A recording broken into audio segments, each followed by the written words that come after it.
बच्चों, ज्ञान सरोवर में आज मैं तुम्हारे लिए लेके आई हूँ बहुत अच्छी कहानी। तो ध्यान से सुनो। बहुत पुरानी बात है। एक जंगल में एक गुरुकुल था जिसमें बहुत सारे बच्चे पढ़ने आते थे। एक बार की बात है, गुरुजी सभी विद्यार्थियों को पढ़ा रहे थे, मगर एक विद्यार्थी ऐसा था जिसे बार बार समझाने पर भी समझ में नहीं आ रहा था।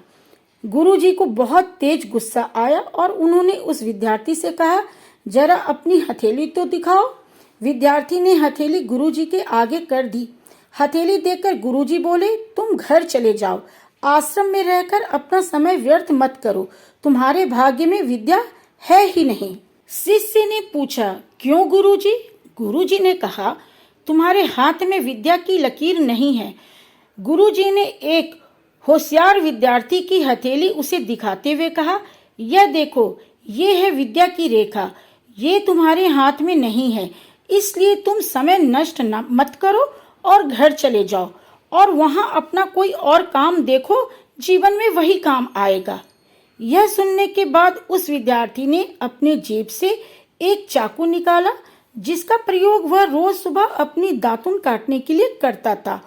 उस चाकू से उसने अपनी हाथ में एक गहरी लकीर बना दी। हाथ से खून बहने लगा। तब वह गुरुजी से बोला, मैंने अपने हाथ में विद्या की लकीर बना ली है गुरुजी, ये देखिए।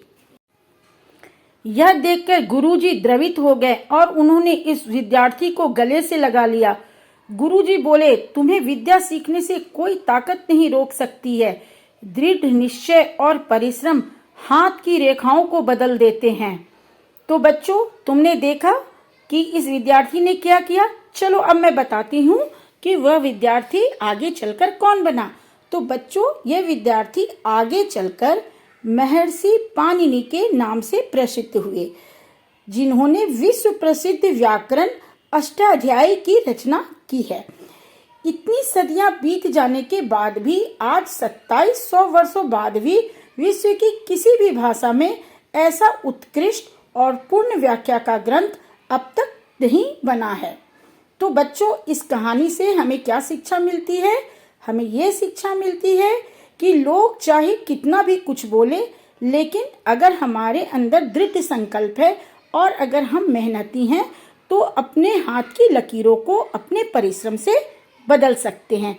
तो बच्चों, आपको ये कहानी कैसी लगी? आप मुझे लाइक करके जरूर बताइएगा। आज के लिए बस इतना ही। मैं फिर मिलूंगी अगली बार किसी नई कहानी के साथ। तब तक के लिए बाय बाय बच्चों।